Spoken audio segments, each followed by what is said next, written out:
মাননীয় প্রধান উপদেষ্টার ভাষণ আমরা শুনলাম, এটা দীর্ঘ ভাষণ। সেই ভাষণে অনেক কিছু তিনি উল্লেখ করেছেন, এই সরকারের কৃতিত্ব এবং কর্মকাণ্ড, ভবিষ্যতে কী করতে চান ইত্যাদি। তার ফাঁকে এক পর্যায়ে তিনি জাতীয় সংসদ নির্বাচনের একটা সুনির্দিষ্ট সময় ঘোষণা করেছেন। আগামী বছরের এপ্রিলের প্রথমার্ধে যে কোনো দিন জাতীয় সংসদ নির্বাচন অনুষ্ঠিত হতে পারে। এই বিষয়ে আমাদের প্রতিক্রিয়া হচ্ছে যে জাতির প্রত্যাশা পূরণ হয়নি। তিনি বাংলাদেশের সকল রাজনৈতিক দলের মধ্যে বিএনপি সহ আমাদের সমমনা এবং যুগপৎ আন্দোলনে যারা শরিক ছিলেন তারা সহ গণতান্ত্রিক রাজনৈতিক শক্তিসমূহের অধিকাংশ দল, 50-এরও অধিক দল ডিসেম্বরের মধ্যেই নির্বাচনের দাবি জানিয়ে আসছিলেন দীর্ঘদিন থেকে। আমরা যৌক্তিকভাবে ডিসেম্বরের ভিতরেই নির্বাচন অনুষ্ঠানের জন্য আমাদের বক্তব্য সবসময় উপস্থাপন করেছি, যুক্তি সহকারে এবং বিভিন্ন কারণ দেখিয়ে। কিন্তু তিনি সেই বিষয়টি আমলে না নিয়ে এমন একটি সময়ে নির্বাচনের সময় ঘোষণা করেছেন, যেই সময় বলতে গেলে বাংলাদেশের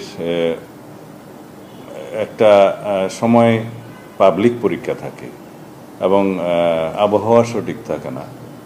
আর আমাদের জানা মতে ফেব্রুয়ারির 16, 17 অথবা 18 তারিখের দিকে পবিত্র রমজান মাস শুরু হবে। সেই সময় থেকে এক মাস রমজানের সময় এবং ঈদের পরে সেটা সমাপ্ত হবে মার্চের শেষ সপ্তাহে অথবা তার কয়দিন আগে। তাহলে এপ্রিলের প্রথমার্ধে যদি নির্বাচন অনুষ্ঠান করতে হয়, তাহলে 45 দিন যে সময়সীমা লাগে তফসিল ঘোষণার পর থেকে নির্বাচন অনুষ্ঠান পর্যন্ত, সেটা রমজানের মধ্যেই তাহলে ক্যাম্পেইন করতে হবে। এটা একটা অযৌক্তিক ধারণা। দ্বিতীয় হচ্ছে পাবলিক পরীক্ষাসমূহ আমাদের দেশে এসএসসি এগুলো সেই সময় হয় এবং ওই সময় আবহাওয়া সঠিক থাকে না। এই সার্বিক বিবেচনায় খুব বেশি উনি যদি দেরি করতে চাইলে ডিসেম্বরের পরে জানুয়ারির মধ্যে হতে পারত, সেটা হয়তো গ্রহণযোগ্য বলে মনে হতো সবার কাছে। কিন্তু তিনি সেটা আমলে নেন নাই। উপরন্তু আরও একটি বিষয় আছে, এই আবহাওয়ার বিষয়, পাবলিক পরীক্ষার বিষয়, রমজানের বিষয়, এগুলো বাদ দিলেও একটা সরকার তার দায়িত্ব নেওয়ার পরে 1 মাসের ভিতরে তো জাতীয় বাজেট প্রণয়ন করতে পারে না।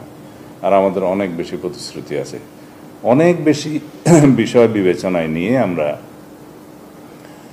বলেছিলাম আমাদের দলের পক্ষ থেকে এবং আমাদের সাথে যারা যুগপৎ আন্দোলনে শরিক ছিলেন, ফ্যাসিবাদ বিরোধী গণতান্ত্রিক আন্দোলনের সমমনা দল, এর বাইরেও অনেক দলের পক্ষ থেকে তারা এই প্রস্তাব দিয়েছিলেন যে ডিসেম্বরের ভিতরেই নির্বাচন অনুষ্ঠান করা সম্ভব।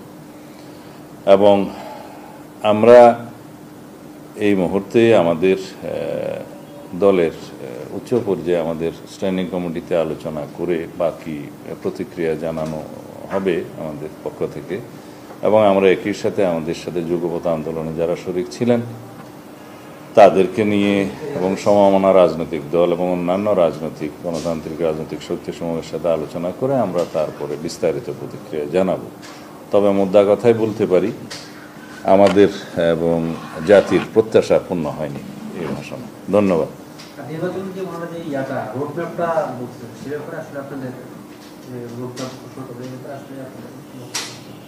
না, নির্বাচনের একটা নির্ধারিত সময় উল্লেখ করার পরে বাকি রুটম্যাপটা ইলেকশন কমিশনের সাথে আলাপ করেই তফসিল ঘোষণার বিষয়টা তারাই ঘোষণা করবেন, এটা স্বাভাবিক।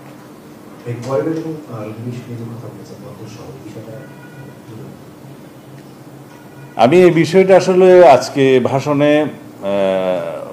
থাকবে সেটা আশা করি নাই আমরা, কারণ বন্দর নিয়ে তিনি যে বক্তব্য রেখেছেন, খুব দীর্ঘ বক্তব্য রেখেছেন। সেই বন্দরের বিষয়ে তিনি এখনো বিদেশিদের হাতে বন্দর ব্যবস্থাপনা ছেড়ে দেওয়ার বিষয়ে বিভিন্নভাবে তার বক্তব্য উপস্থাপন করেছেন, যুক্তি প্রদান করার চেষ্টা করেছেন এবং জনগণের কাছে অ্যাপিলও করেছেন। কিন্তু একটি ম্যান্ডেটহীন একটি অনির্বাচিত সরকারের কি এই সমস্ত জাতীয় ইস্যু নিয়ে সিদ্ধান্ত নেওয়ার এখতিয়ার আছে? আমরা মনে করি না। এই বক্তব্য আমরা আগেও প্রদান করেছি। এই সমস্ত বিষয়ে নির্বাচিত সরকার এবং জাতীয় সংসদে সব পক্ষের সাথে আলোচনা করে জাতীয় ঐক্যমত্যের ভিত্তিতে যে কোনো সিদ্ধান্ত নিলে এটা সঠিক হয়।